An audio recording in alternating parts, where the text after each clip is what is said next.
Assalamualaikum teman-teman, kembali lagi di Putra Sabtu Channel. Di video kali ini saya akan membahas tentang aplikasi mengedit video ya yang banyak digunakan di kalangan YouTuber ataupun pengedit profesional, yaitu aplikasi KineMaster ya teman-teman. Dan di sini saya akan menjelaskan fitur-fitur yang ada di aplikasi KineMaster. Yang pertama, situ ada ikon plus, yaitu buat baru ya. Di ikon ini kita dianjurkan atau manfaat ikon ini adalah untuk membuat project baru ya teman-teman, untuk membuat sebuah video. Dan setelah itu kita ditampilkan dalam bentuk seperti ini. Kita bisa memilih rasio yang ingin kita inginkan, yaitu ada 16:9, 9:16, 1:1, 4:3, 3:4, 4:5, dan 2:35 banding 1 ya teman-teman. Jadi di sini kita bebas memilih rasio mana yang akan kita gunakan untuk video kita. Setelah itu kita akan masuk di tampilan media ya, kita klik media dan akan seperti ini bentuknya. Lalu itu kita cari background atau latar apa yang ingin kita pakai teman-teman. Dan saya di sini mengambil background katak yang seperti ini. Lalu kita panjangkan sampai dimana yang kita ingin jadikan latarnya. Contohnya ini untuk beberapa menit saja ya. Setelah itu kita masuk di bagian audio. Audio ini di tempat ini untuk merekam ya teman-teman, merekam suara kita, suara langsung. Setelah bagian audio, dan kita pindah lagi bagian musik. Di musik sini kita bisa memilih atau menambahkan musik di project kita, baik dari album, artis, album musik, folder, dan masih banyak lainnya lagi ya.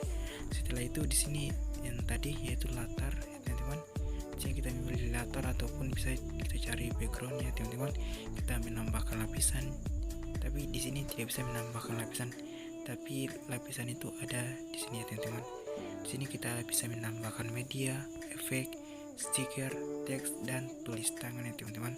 Contoh media, kita bisa pilih salah satu dari file atau foto-foto yang ada di galeri kita ya teman-teman. Kemudian dari efek sini ada efek dasar ya teman-teman, seperti dia memburamkan ataupun memblurkan suatu gambar ya, atau latarnya yang latar video kita. Tapi bisa lagi kita mendownload atau mengunduh efek-efek lain yang masih banyak lagi tersimpan di aplikasi KineMaster dengan cara mengunduhnya melalui aplikasi dan menggunakan data seluler ya teman-teman. Setelah itu bagian stiker di sini hanya ada beberapa ya teman-teman, karena saya belum mendownload stiker lainnya, jadi ini masih polos-polos sekali ya. Kita bisa menambahkan tuh teks dan stiker dengan cara mendownloadnya ya teman-teman. Dan di sini kita masuk di kolom teks. Di kolom teks kita bisa memilih atau menulis apa saja. Contohnya sini saya menulis Putra Sabtu, dan akan kita bisa tempel di bagian mana saja, tergantung kita inginkan di mana. Setelah itu kita bisa juga memilih huruf ataupun huruf yang mana yang kita ingin jadikan teks itu ya teman-teman. Di sini banyak sekali, ada Vivan, chapter, generation, knower, board, dan masih banyak lain. Nah, contohnya seperti ini teman-teman. Setelah itu kita bisa memilih warna untuk tulisan tadi. Saya memilih warna hijau dan diputarkan sedikit.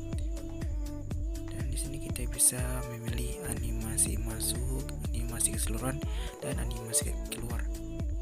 Contohnya begini, ini adalah animasi keseluruhan. Kita bisa berkedip, cermin, dan lain-lainnya. Setelah itu kita bisa memilih lagi, masih banyak lagi fitur-fitur tambahan yang ada di aplikasi KineMaster ini. Nah, di sini kita bisa hurufnya itu kita bisa atur, itu kita ke atas kan, ke bawah, dan ke tengah, bahkan ke sampingnya. Setelah itu kita di sini ada bentuk-bentuk huruf T, bersinar, dan lain-lainnya. Itu tinggal itu mempengaruhi teks atau huruf yang kita tulis.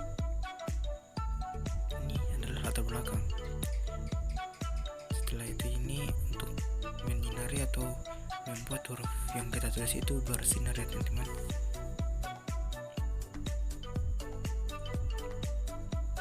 Dan aplikasi KineMaster ini sangat banyak digunakan untuk membuat project-project baru untuk diupload di YouTube. Selain KineMaster masih banyak lagi, contohnya Animation, CapCut, dan lain-lainnya ya teman-teman. Dan kemudian kita pindah di bagian kiri teman-teman. Di sini bagian kiri yang bentuk kotak dan bercabang-cabang itu, ini gunanya tangkap dan simpan, ungkap dan tambahkan sebagai klip, dan yang ketiga tangkap dan sebagai lapisan. Ini contohnya adalah tangkap dan jadikan lapisan. Jadi fungsinya itu menangkap aplikasi atau project yang kita buat dan dijadikan lapisan kembali. Dan di sini bagian pengaturan, yang kemudian pengaturan itu di sini ada untuk mengatur audio, video, penyuntingan dan lain-lainnya teman-teman. Penyuntingan seperti bakas layar dan lain-lainnya. Setelah itu kita pindah lagi seperti garis 3 tanda panah itu untuk fungsinya untuk di bawah bagian kanan ini, bawah bagian kanan itu memperlihatkan video kita ya yang berjalan diputar otomatis. Dan di atasnya seperti ini bentuknya dan dimana saja yang kita akan edit. Setelah itu yang ini yang paling bawah, dan kalau bagian yang di bawah ini adalah berfungsi untuk menyeret atau membuat project kita langsung ke paling akhir ya teman. Contoh kita dari awal project terus kita tekan yang paling bawah itu, maka akan otomatis membawa kita di akhir video. Dan kemudian fitur yang terakhir itu yang ini, yang tanda panah keluar itu untuk mengekspor atau menyimpan video atau project yang kita telah buat ya teman-teman. Maka tampilannya akan seperti ini. Kita ditampilkan untuk menyimpan itu dari bentuk HD, SD, 480 pixel dan 360 pixel ya teman-teman. Dan saya memilih di sini, saya akan memilih saja yang bagian paling atas yaitu HD. Dan di bawah sini kita bisa memilih atau kualitas video yang kita inginkan. Semakin tinggi kualitas video yang kita inginkan, maka semakin tinggi juga penyimpanan atau ROM yang akan atau yang ditempatkan untuk video tersebut. Kalau sini sudah sesuai yang kita inginkan, maka kita tinggal ketik simpan atau ekspor ya teman-teman. Dan itu saja yang bisa saya jelaskan di video kali ini. Semoga bermanfaat bagi teman-teman, dan jangan lupa like, comment, share, dan tentunya subscribe. Buat teman-teman yang belum subscribe, tolong di subscribe ya teman-teman. Oke, sampai jumpa di video selanjutnya.